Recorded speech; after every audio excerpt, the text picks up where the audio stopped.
Unfortunately, another chapter in the Caitlin Clark injury-marred year that we're seeing this year. Last night, for just the second time in the WNBA, we saw a fantastic game of women's basketball at TD Garden. Last year, we ended up seeing the Connecticut Sun versus the LA Sparks at TD Garden. And we saw the Connecticut Sun last year come from behind to actually beat the LA Sparks in front of 19,125 fans. This year, it was the Connecticut Sun versus the Indiana Fever, and I was about to say 1,000 again. 19,156 fans packed out the arena. And even though this game was technically a home game of sorts for the Connecticut Sun, it was basically one of those every game is a home game type of games for the Indiana Fever. It was one of those things where, like, basically they got all the cheers and all that stuff. They got the majority of the cheers and whatnot. It's very clear that, like, yes, this was a home game. However, didn't feel like it. Did not feel like it at all. And fans were in for a very physical game. And at times, this game looked anything but pretty. But if you love competitive basketball, yesterday was the kind of game that you want to see, right? It was the kind of game that you want to see. It was a game that was neck and neck throughout, right? This was one of those games that went down to the wire, down to the last couple of minutes in the fourth quarter, which kind of opened the floodgates a bit for the Indiana Fever. This was a game where many were introduced to the European sensation known as Layla Khan. It was a game where a fan was kicked out from the front row for saying something inappropriate to Sanaya Rivers. This was a game that will be remembered for the various missed calls by the refs. This was a game where Kelsey Mitchell and Natasha Howard saved the day, and a game that, despite being held to just 14 points, Caitlin Clark scores 9 points in the fourth quarter to help seal the win for the Indiana Fever. So yes, the Indiana Fever had a grind out game yesterday, but they win decisively in the last couple of minutes, beating the Connecticut Sun 85-77. But before this game was over, guys, tragedy struck, and we got to talk about it. Okay, we got to talk about it. So with under 40 seconds left to go in the game, Caitlin Clark delivered what was a normal highlight for her. Nice backdoor pass to a cutting Kelsey Mitchell for a layup, right? Nice. That's normal highlight pass. And it's something that we see all the time. And then Caitlin turns around to go back on defense. And then as she turns to head back, she was looking like she was grimacing. She ended up grabbing her inner thigh, and she was clearly in some pain. A timeout was called. And then in a moment you just really hate to see, she gingerly, I would say, walked towards her side of the court. But before going into the huddle, she walked all the way to the other side and ended up walking to the other basket stanchion, hit her head on the stanchion in clear frustration. And then she went to the bench and she put her head in a towel and was very visibly emotional. It didn't look great, right? When after that pass happened and Caitlin turned around and immediately grabbed that inner thigh, I was like, okay, yeah, this is not good. This is absolutely not good. Here's what we know. The Indiana Fever head coach, Stephanie White, after the game said that Caitlin Clark felt a little something in her groin, and they're going to get that evaluated. Now, yeah, she's had a groin issue earlier in the season, a couple of games ago, right? And so that is something to note, right? This is sort of deja vu for Caitlin, and not the good kind of deja vu. Like sometimes you have really good deja vu of like, oh, this happened before and this was great. No, this is actually not a great thing that has happened before. In her second year in the WNBA, Caitlin has had a tough season, and it's been kind of brutal on her body, right? In her first year as a pro, and also in her entire college career, she never missed a game. Now She's already sat out 10 games this season, including the Commissioner's Cup. If you just want to look at regular season games, she has missed 9 regular season games, but 10 if you're counting Commissioner's Cup. She had, I believe, 5 out for a left quad strain, and then another 4 for a groin injury that she had earlier. And here's the thing: make no mistake, the WNBA is a physical league. It is a physical league, and every player battles through bumps and bruises and injuries. It's a thing. It is not one of those things that just happens to one person. Everybody is getting nicked and hurt and banged up during games, right? If you just look at the injury report for the WNBA, you see a lot of names, okay? You see a whole lot of names. But unfortunately, this year is, not great for Caitlin. This is one year where everything that sort of wear and tear that a pro basketball player faces is sort of just piling up all at once, which is not good, right? The numbers don't lie. Clearly, yes, the Indiana Fever is a better team with her on the court, right? Her impact is obvious, right? Even though she didn't score a bunch of points yesterday, she did still play less than 30 minutes a game yesterday, and she had 14 points, 8 rebounds, 7 assists, despite an off shooting night. And, she was pretty big down the stretch for this Indiana Fever team. Again, the game was neck and neck throughout the majority of the game. And then in that fourth quarter, again, Caitlin goes on like a 9-point scoring run, and it ultimately helped to extend that lead for the Indiana Fever. But this injury right now comes at a horrible time, absolutely horrible time for Caitlin and for the WNBA as a whole, because All-Star Weekend is staring us right in the face, guys. All-Star Weekend is right around the corner, and it is not just any All-Star Weekend, okay?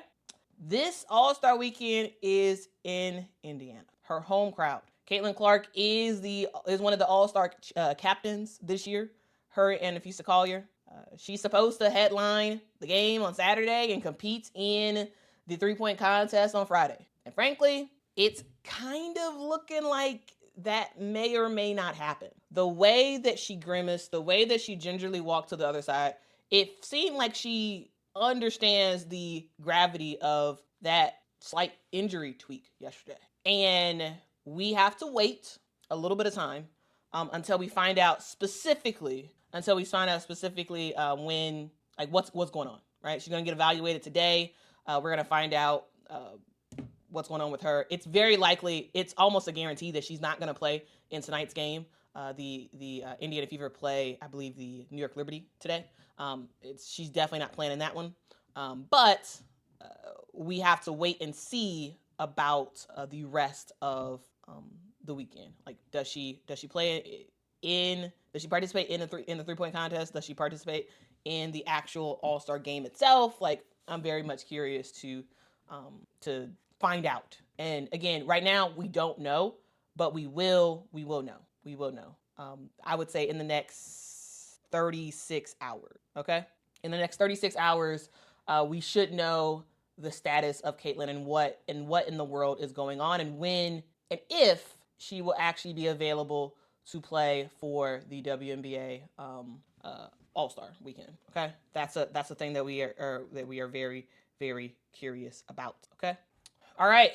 Looks like we got a super chat in here. I want to read that real quick. Thank you so much, Nina, for the super chat. Nina says, we fix that. All right. Nina says, calling on all prayer warriors to pray for Caitlin Clark's recovery. Why does the WNBA turn a blind eye to poor refereeing and do not do more to protect their players? ? The referees aren't the best. They, like, overall. One, refereeing is a very difficult job. It is. It's very, very difficult because there's so much happening on the court at one time. You got 3 refs.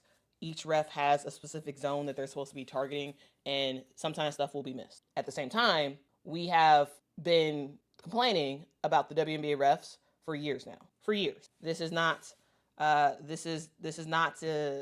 new thing. This is not something that just started this year. This is not something that just started last year. The referees in the WNBA, yes, it's a hard job. However, it's just been poor overall. It has for years. And so it's one of those things where I at this point, as y'all have probably noticed this year, I have gotten off the referee train in terms of announcing my frustration after every single game, because basically after every single game there is a whole bunch of missed calls throughout the game, and like there's some phantom calls that are called that it's like, what, that wasn't a foul, and there's some stuff that was like, what, how did you not call that a foul, or how did you not call that a flagrant? You know what I'm saying? Like that happens all the time, and I'm at the point, guys, where like I'm just not gonna just be outraged and rage out after every game, because it happens all the time. It happens all the time. I did that quite a bit last year, and it was looking back at it, it was very annoying to just literally say the same thing over and over and over again. The refs are not great. It is what it is. Clearly, the WNBA is not making enough steps to fix that. Clearly, it is what it is. I at this point, I don't think anything is going to change. And so I think people just have to kind of live with it, right? Or, stop watching or something. I'm not sure. Like it's a thing. It's been a thing for a long time. So like, this is not a new thing. Okay. This is not a new thing at all. Okay. All right. So hopefully that's helpful random commentary if y'all are interested in that. But again, if you come on this channel and you want me to rage all the time of the bad calls, I'm just not gonna do it, because I've done it for years now. I've absolutely done it for years now. Of course, some of that was just me talking to mama. But yeah, it is what it is. It's a physical league, and the referees don't always take control of the game when they should. And it is what it is. It is what it is. Okay. All right. So it looked like yesterday it was Caitlin's right thigh that she was holding, and so I believe it was the previous injury that she had to her groin was on the left side. All right. So just to continue to talk through this real quick. We're not gonna belabor this point at all. But I did just want to mention that this, if Caitlin is actually out for All-Star, which we don't know yet, but if she is, it will in a lot of ways be a buzzkill to All-Star Weekend, because here's the deal: whether or not, yes, Tula, she held her right thigh though. It is a right groin injury, but she held her right thigh. At least, yeah, she held her right thigh after, like, when she turned around and was like going back on defense. But yeah, it is a right groin injury. But yeah, anyway, whether or not people want to admit it, I know some people love to admit this all the time, and other people don't like to admit it, and other people are just like, oh yeah, it's a thing. Overall, we all know why the All-Star game is in Indianapolis for the first time ever. The WNBA All-Star game, right? We know why it's there, right? Because love her or hate her, Caitlin Clark is a huge storyline in the WNBA right now, right? She's a huge story, right? Fans have already bought out the tickets for the All-Star game itself. It was sold out basically immediately. Of course, you can buy it on resale. And people have bought their tickets way in advance. They have made their plans, and a good amount of fans are coming out because they want to see Caitlin, right? They want to see her shine on the national stage on her home court. The league, it would be beneficial to the league. It would be beneficial to ratings if Caitlin Clark was there, healthy, and played. Because league wants her there. The league, in some ways, kind of needs her there, right? The fans want to see her there, and no one really wants to see her sit out, possibly for the All-Star game, which is not great. So again, the Fever play tonight in Brooklyn against the New York Liberty, and if and likely Caitlin will not play, right? And that's understandable, but we'll see ultimately what happens for the All-Star game itself, okay? Because All-Star weekend, without Caitlin Clark in Indiana, while I 100% believe this will still be an awesome time, I will still enjoy All-Star weekend. I still think that this is going to be a fantastic product that we will see on the court for both the skills competition, the three-point competition, for the actual game. While I think it will still be a fantastic product, it won't be the same if Caitlin isn't there. Because in some ways, it would be a lessening of what is bound at this point to be the most viewed All-Star weekend of all time. So while I still think it's going to be fantastic, we do know, and if you don't know, I mean, maybe you're just not admitting it, she does move the needle, and a lot more people will watch if she's playing than will watch if she's injured. And so here's the hoping that she is all good to go. So we'll stay tuned, and yeah. So overall, real quick, I do want to get y'all thoughts about the game that happened yesterday. We're not gonna spend a lot of time on it, and I will ask guys that you all be respectful. It's very strange how when certain players get injured, certain people celebrate, and then when other players get injured, now it's all sad and mourning and all that stuff. Here's the thing: nobody should be celebrating when anybody gets injured. Like I don't understand how that's a good thing. I don't get it. It doesn't make any sense to me. So be respectful to people. Be respectful in the chat. Say what you would say if you were talking to somebody in real life. And so yeah. Overall, I like the game personally. Now I know that some people love like flashy play. You love for it to be like a huge back and forth battle and like like a lot of scoring and all that stuff. I get that. However, I am a fan of just grind it out, find a way type of basketball. And I felt like at times that's what yesterday was, right? At times that's what yesterday was. And personally, like I liked it, right? Jay says, Quita, in all your time covering the W, have you ever seen a fan injured twice in the final seconds? No, not a fan. Have I ever seen a player injured in the final seconds? Probably. Here's the thing. I've been watching the WNBA for over 2 decades. I've probably seen it. I don't remember it because recency bias is always a thing. So probably if I went back in WNBA watching history, probably. Diana says, Quita, now you know what it's like being a middle school substitute teacher. Oh man. Hey, here's the thing. I love grinded out basketball. Yes. Farrell says Quita likes an ugly win. I don't see a problem with that. Like I don't know. I'm not sure why. Like yes, of course you want to score the basketball to watch basketball. However, like it was the fact that the Connecticut Sun, who didn't shoot the ball exceptionally well, they figured out ways to just get certain stops and make buckets when they needed to. This game was close throughout. It was close throughout, and I like that. I like close games where it's like you don't really know who's gonna win.